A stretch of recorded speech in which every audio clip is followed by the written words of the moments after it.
আজকে রেসিপি হচ্ছে বেলে মাছ।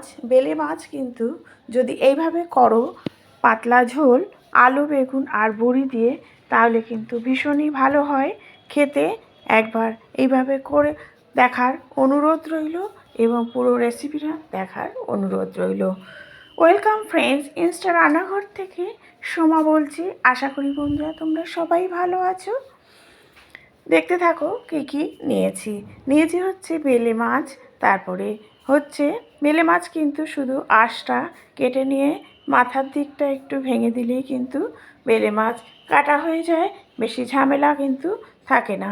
তারপরে হচ্ছে বড়ি, ধনেপাতা আর নিয়েছি আলু বেগুন আর টমেটো। এই দিয়ে রেসিপিটা রেডি করব। কোনো মশলাই কিন্তু আমি এতে দেব না। দেখতে থাকো কিভাবে মশলা ছাড়া একটা সুস্বাদু মাছের ঝোল রেডি হয়ে যায়। অবশ্যই তোমরা করে অবশ্যই কমেন্টের মাধ্যমে জানিও কেমন হয়েছে।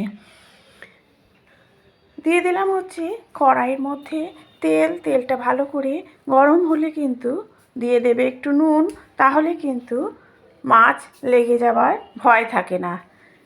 গরম তেলে একটু নুন দেওয়ার পরে যদি মাছটা ছাড়ো তাহলে কিন্তু একদমই লাগে না।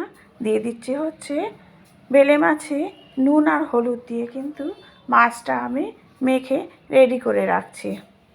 ততক্ষণে কিন্তু তেলটা গরম হয়ে গেছে।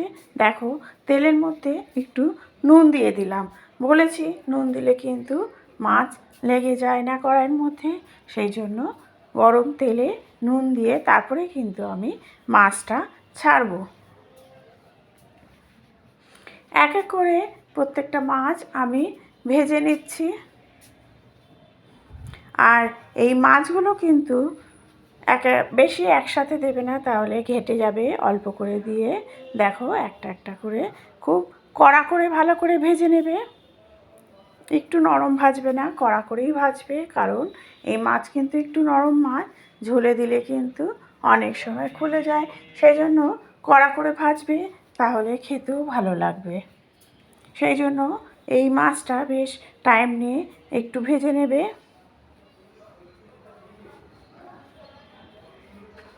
এক এক করে আমি প্রত্যেকটা মাছ ভেজে নিচ্ছি।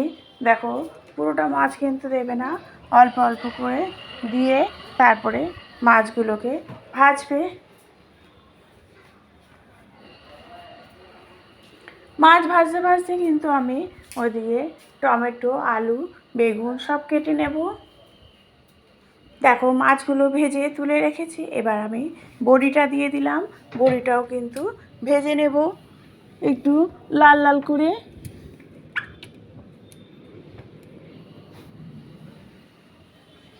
বড়িটা লাল লাল করে ভেজে আমি কিন্তু তুলে নেব।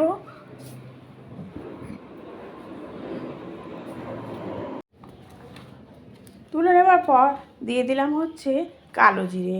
কালো জিরেটা বেশ একটু কিছুক্ষণ গরম তেলে বেশ ভালো মতো যখন স্মেল বেরোবে, তখনই কিন্তু আমি দিয়ে দেবো হচ্ছে আলু আর বেগুনটা। আলু বেগুনটা নুন হলুদ দিয়ে ঢেকে ঢেকে আমি এটাকে বেশ কিছুক্ষণ ভেজে নেব, যাতে 80% ভাজতে ভাজতে কুক হয়ে যায়। ততক্ষণ কিন্তু ঢেকে ভেজে নেবে নুন আর একটু হলুদ দিয়ে।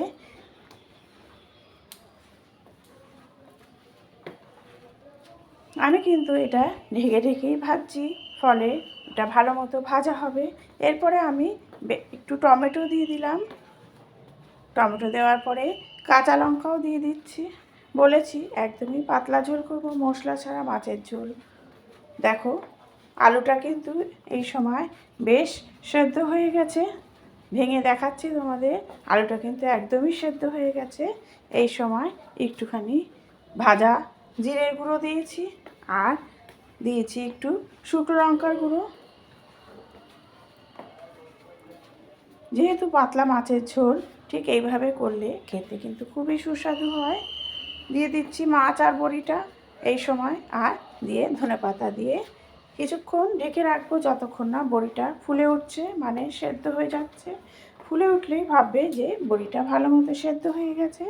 আলুটা কিন্তু সেদ্ধই আছে, সেই জন্য আমি এখন দিচ্ছি মাছটা। বেশি আগে দিলে কিন্তু মাছগুলো গলে যাবে। এইভাবে করবে তোমরা, তাহলে কিন্তু একটা এই গরমে সুস্বাদু একটা মাছের ঝোল রেডি হয়ে যায়, পাতলা মাছের ঝোল। তোমরা একবার করে কিন্তু কমেন্টের মাধ্যমে জানিও কেমন লাগলো আমার রেসিপিটা। ভালো লাগলে পাশে থেকো, এবং যদি কোনো রেসিপি দেখার ইচ্ছা হয় অবশ্যই কমেন্টের মাধ্যমে জানিও।